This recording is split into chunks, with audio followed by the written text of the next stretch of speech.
विपक्षी दलों की जो मार्च है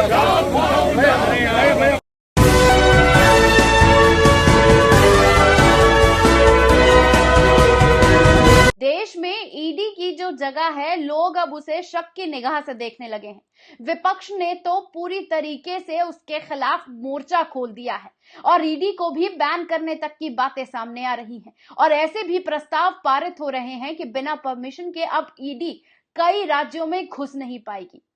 ममता बनर्जी से लेकर बिहार में भी अब ईडी के प्रस्ताव को लेकर गर्माहट पूरी तरीके से छा गई है। लेकिन आज संसद में तस्वीरें ऐसी देखने को मिली हैं जिसके बाद ये तस्वीरें भारतीय जनता पार्टी को बिल्कुल पसंद नहीं आएंगी, क्योंकि उनका पपेट ईडी जिस तरह से आए दिन विपक्षी नेताओं को अपना शिकार बना रहा है, उसी के खिलाफ आज लोग सड़कों पर उतर आए हैं। जबकि सांसदों ने 16 विपक्षी पार्टियों के सांसदों ने एक जगह इकट्ठा होकर ईडी को पत्र सौंपने के लिए जब प्रदर्शन किया तो किस तरह का पूरा माहौल सामने आया है, एक बार आप इस वीडियो पर नजर डाल लीजिए।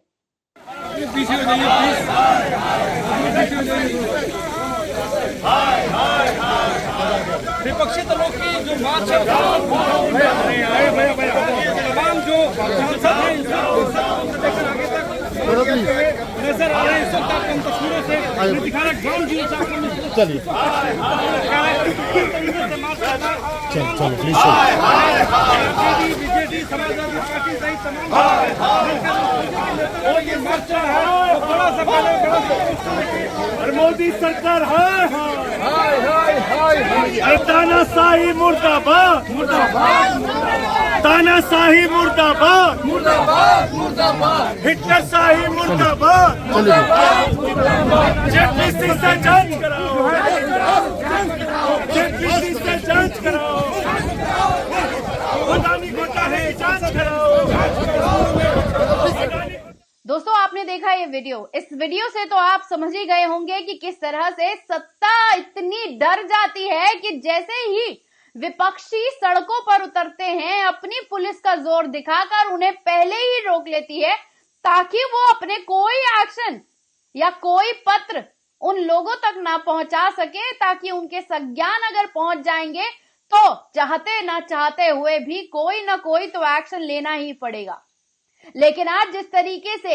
ईडी को जब ये प्रदर्शन करने के लिए 16 विपक्षी पार्टियां एक साथ आकर सड़कों पर उतरकर जब ईडी के खिलाफ ईडी के दफ्तर में जाकर पूरी तरह से जब संज्ञान देने के लिए निकली तो उन्हें पुलिस ने रोक लिया। क्या है पूरा मामला, आपको बता देते हैं कि अडानी मुद्दे को लेकर विपक्ष लगातार केंद्र सरकार के ऊपर पूरी तरह से हमलावर है। दोस्तों, इसी बीच कई विपक्षी दलों के नेताओं ने बुधवार को ईडी को पत्र लिखा है। विपक्षी दलों के नेताओं ने प्रवर्तन निर्देशालय से यह अपील की है कि वो शेल कंपनियों के माध्यम से मनी लॉन्ड्रिंग के सहित भ्रष्टाचार के आरोपों को लेकर अडानी समूह के खिलाफ जांच शुरू करे। कब तक लालू प्रसाद यादव, उनके बच्चों और तेजस्वी की गर्भवती पत्नी के साथ ही आप पूछताछ करेंगे, या कब आपके जब मन में आता है तो सत्ता जहां बनानी होती है वहां के विपक्षी नेताओं को ईडी का सम्मन भेज देते हैं, सीबीआई उनके घर पे भेज देते हैं और तमाम तरह के भ्रष्टाचार के आरोप लगाते हैं। और जब बात अडानी की आती है तो होठ सिल लिए जाते हैं और इस सिले हुए होठ पर जब विपक्ष आकर आवाज बुलंद करता है तो फिर से उनकी तमाम बोलती बंद हो जाती है और आप अपने पपेट लोगों को आगे करके उन लोगों को रोक लेना चाहते हैं, फिर चाहे वो सीबीआई हो, ईडी हो या फिर आपकी पुलिस ही क्यों ना हो। और बार बार इस बात का हवाला दिया जाता है कि हम क्या ही कर सकते हैं, हमारे अंडर तो कुछ नहीं है। लेकिन जिस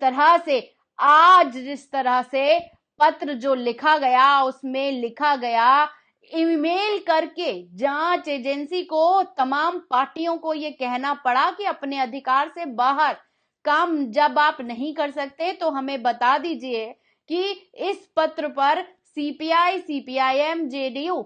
यूएसयूबीटी, Rajad, DMK, JMM, AAP, IUML, VCK, Kerala Congress और अन्य नेताओं ने इसके ऊपर साइन भी किए हैं। पत्र में जो उन्होंने साफ तौर पर कहा है कि हमें इस बात से अच्छी तरह से हम पूरी तरह के वाकिफ हैं कि देश के क्या हालात हैं, कैसे हाल है इन दिनों। ईडी के कथित राजनीतिक पक्ष स्तर के तमाम मामलों को लेकर उत्साह पूर्वक आगे उसे बढ़ाया जा रहा है, जैसे सेवा, सीबीआई के साथ समवर्ती अधिकार क्षेत्र साझा करना भी इसमें शामिल है। पत्र में लिखा गया है कि हम इस विषय पर सुप्रीम कोर्ट के आयोग से सम्मति के दायरे में इसे अवगत कराएंगे। हम ईडी को ये याद दिलाना चाहते हैं कि वह इन और अन्य आधारों पर अपने अधिकार को छोड़ नहीं सकता। ईडी निदेशक से कहा कि विपक्ष के सदस्य आपसे उपयुक्त आरोप को तत्काल रूप से मांग करते हैं। और तो और विपक्षी नेताओं ने ईडी की से जांच करने की मांग की है कि वो अडानी ग्रुप के खिलाफ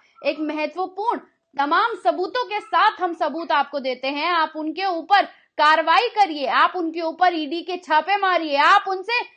मनी लॉन्ड्रिंग के बारे में बात करिए। लेकिन क्या मजाल जी, अडानी के बारे में कोई जबान खोल सके, उनसे कोई सवाल पूछ सके। उन्होंने तो साफ ये भी कह दिया है कि इसके चलते हम जानते हैं कि आधिकारिक शिकायत दर्ज कराने के बावजूद आप कुछ नहीं करेंगे, लेकिन हम इस बात को लेकर विवश हैं कि आपका जिस तरीके से रवैया है अडानी को लेकर, हमें अफसोस होता है कि जिस तरह से आधिकारिक शिकायत दर्ज होने के बावजूद आप अब कहीं ना कहीं दबे हुए हैं, तो कम से कम विपक्षियों को जिस तरह से आप शिकार बना रहे हैं उस पर भी गौर करिए। उन्होंने कहा है कि अर्थव्यवस्था का इतना बुरा हाल है कि आप लोकतंत्र पर गंभीर प्रभाव उसके ऊपर पड़ रहा है, इसलिए आप अडानी से सवाल करिए, अडानी पर छापे मारिए और अडानी के तमाम सबूतों की लिस्ट हम देते हैं, आप जाके खाली जांच शुरू करिए। और जब ये पत्र लेकर तमाम लोग सड़कों पर उतरे, तमाम सांसद सड़कों पर उतरे और सांसदों ने जब साफ तौर पर ईडी को, सीबीआई को और पुलिस को बोला कि वो सरकार के पपेट है, तो दोस्तों इस मुद्दे को 17 विपक्षी पार्टियों ने घेरा था। संसद भवन के बाहर ये लोग निकले भी थे, लेकिन पुलिस ने इन्हें थोड़ी दूर ही जाने नहीं दिया। और तो और साफ तौर पर इन्होंने कह दिया कि सड़क से लेकर संसद तक विरोध करने तक के इन्होंने हमसे राइट छीन लिए। और जब विपक्ष विरोध करना चाहता है तो उन्हें पुलिस 144 धारा का हवाला देकर उन्हें वहीं रोक लेती है। और जब बात इनकी आती है तो ये साफ तौर पर कह देते हैं कि विपक्ष तो खत्म हो चुका है, विपक्ष दिखाई नहीं देता, विपक्ष में अब वो दम नहीं है। लेकिन धारा 144 दिखाकर, ईडी दिखाकर, सीबीआई दिखाकर जिस तरह से सत्ता अपनी मनमानी कर रही है, तो उस मनमानी को भी जब तमाम विपक्ष एक साथ आकर सड़कों पर उतरकर पूछ रहा है कि अडानी पर कार्रवाई कब होगी, तो 144 पुलिस दिखाकर इन लोगों को अपनी जगह से वापस भेज रही है कि क्या 144, क्या अडानी ग्रुप, आप लोग गलत कर रहे हैं, आपको इस तरीके से प्रदर्शन नहीं करना चाहिए, ये असंवैधानिक है। इस देश में सत्ता से सवाल पूछना असंवैधानिक घोषित कर दिया जाता है। और सत्ता का इतना डर जिस तरह से हर किसी को दिखाया जा रहा है, संसद में विपक्षी जो पार्टियों के सांसद हैं उनके साथ ये व्यवहार किया जा रहा है, ये अपने आप में दर्शाता है कि इस देश में लोकतंत्र की क्या दुर्गति की है इस सत्ता ने। और ये सत्ता से सवाल पूछने वाले लगातार सवाल पूछेंगे, विरोध प्रदर्शन करेंगे, अपनी आवाज बुलंद करेंगे, क्योंकि इस देश का संविधान तमाम लोगों को ये अधिकार देता है। कैसी लगी ये रिपोर्ट, कमेंट बॉक्स में आकर अपनी राय देना ना भूलिएगा। शुक्रिया।